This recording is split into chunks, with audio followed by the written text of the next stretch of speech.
ಇಲ್ಲಪ್ಪ, ಅದ್ರ ಬಗ್ಗೆ ನಾನೇನು ಚರ್ಚೆ ಮಾಡಿಲ್ಲ. ಇನ್ನೇನು ನಿರೀಕ್ಷೆ ಮಾಡೋದಕ್ಕೆ ಸಾಧ್ಯ? ಒಬ್ಬ ಅನುಭವಿ ಮುಖ್ಯಮಂತ್ರಿಗಳು 14 ಬಜೆಟನ್ನು ಮಂಡನೆ ಮಾಡಿರ್ತಕ್ಕಂಥ ಮುಖ್ಯಮಂತ್ರಿಗಳಿದ್ದಾರೆ, ಎಲ್ಲವನ್ನೂ ಕೂಡ ಸಂಭಾಲಿಸ್ತಾರೆ ಅಂತೇಳಿ ನಾವು ಕೂಡ ವಿಶ್ವಾಸದಿಂದಿದ್ವಿ. ಆದರೆ ಮಾನ್ಯ ಮುಖ್ಯಮಂತ್ರಿಗಳು ಆರ್ಥಿಕ ನಿರ್ವಹಣೆಯಲ್ಲಿ ಸಂಪೂರ್ಣವಾಗಿ ವಿಫಲರಾಗಿದ್ದಾರೆ.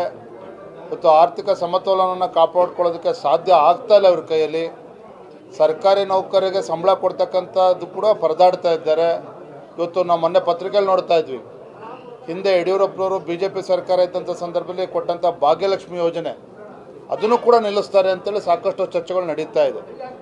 ಹಾಗಾಗಿ ಇವತ್ತು ಖಜಾನೆ ಸಂಪೂರ್ಣ ಖಾಲಿಯಾಗಿದೆ. ಮತ್ತೊಂದು ಕಡೆ 3,80,000 ಕೋಟಿಯ ಬಜೆಟನ್ನು ಮಂಡನೆ ಮಾಡ್ತೀವಿ ಅಂತ ಹೇಳ್ತಾ ಇದ್ದಾರೆ. ನೋಡೋಣ ಯಾವ ರೀತಿ ಮಂಡನೆ ಮಾಡ್ತಾರೆ ಅಂತೇಳಿ. ಥ್ಯಾಂಕ್ ಯು, ಧನ್ಯವಾದ. Thank you.